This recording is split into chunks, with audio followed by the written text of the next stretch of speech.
Alright, so the first thing we're going to talk about is the difference between color correction and color grading. Color grading is the correction of the whole picture itself. You're changing all of the elements of the color, and color grading is when you're just touching it up just a little bit. Now, your eye and the computer monitor might be, are not the best reliable source for when it comes to looking at this, because your eye can look at it a different way. Your monitor can see it a completely different way.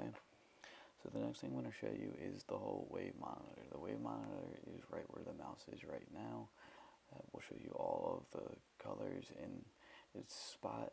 Then you'll want to go down to this little tool bar here that will show you your vector scopes, your hectograms, and your paragrams. That, as you can see right there, all of them are being displayed. Those will help you pick your color out very precisely, and it will give you a better look of what you're really looking at, and it will help you edit the color of the video much better. So we'll just play around with that for a little bit.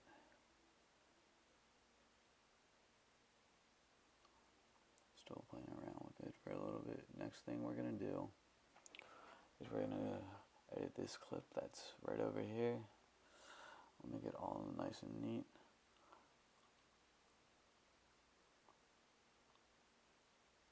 So we're going to go over to our color bar right here. We're just going to play around with the colors of it. So we're going to fix the exposure a little bit. See, that's making the picture way too bright. When we're bringing the exposure all the way up, we want to bring it down so it's nice and neat. Next thing, you see how the colors are going deeper and deeper on the scale. And if we fix it, we'll bring it up along with the highlights. That will bring it up and stuff. The shadows as well. Once we get there, after I'm done with the highlights, making it nice and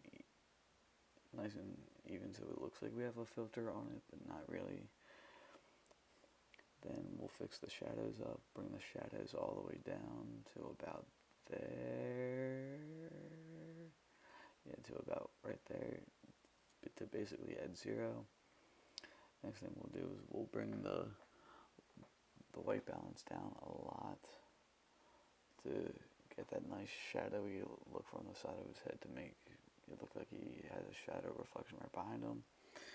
And then we'll bring the black down just a little tiny bit to really emphasize that shadow that's right next to him. And you can see the bar is all the way down. You want the color bar as low as possible, and this, so that way it's not too bright, it's not too dark.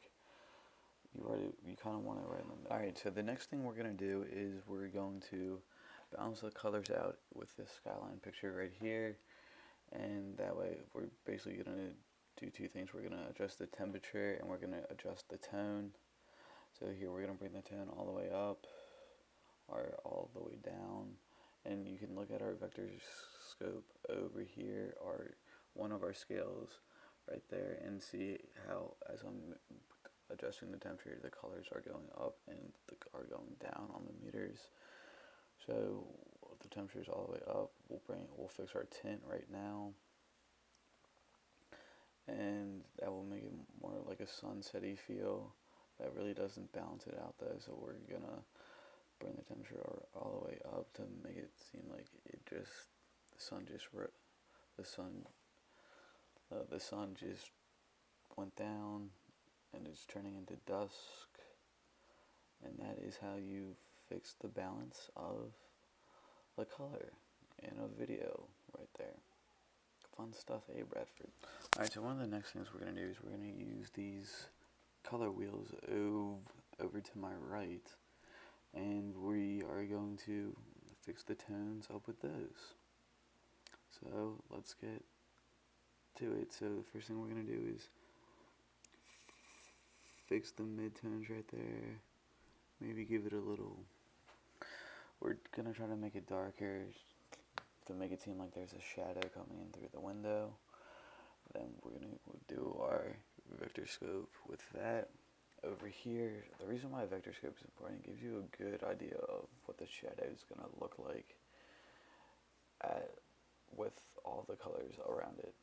So say if we're going more towards the red, it will show you how much shadow and how much white are in that part of the video itself, because it's leaning more towards the white. It's leaning more towards the color and more towards the center as it is expanding throughout. Then after that, after we play around with that for a little bit, as we can see, I'm still playing around with it, and they're getting darker and darker. They are, sorry, I'm eating. They are, it's at a good tone right now. Then we'll go to our shadows. We'll fix those up, and we'll do the same thing like we did with the midtones, and we'll look at the vector scale as we're doing it.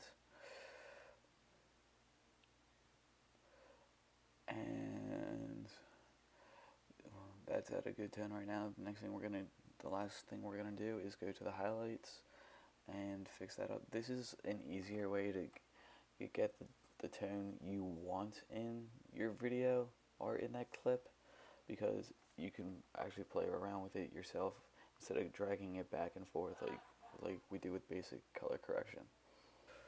Alright, the last thing we're going to do is we're going to add a lumimetric presence to this picture. So you would want to go to the effects tab over in your sources, and that way you can pick anything you want. I like the shadow parts. We add that to the video. That just made it brighter. It gives the video more depth, I think. So thank you for watching today's demonstration video. Hope you enjoyed it. Goodbye.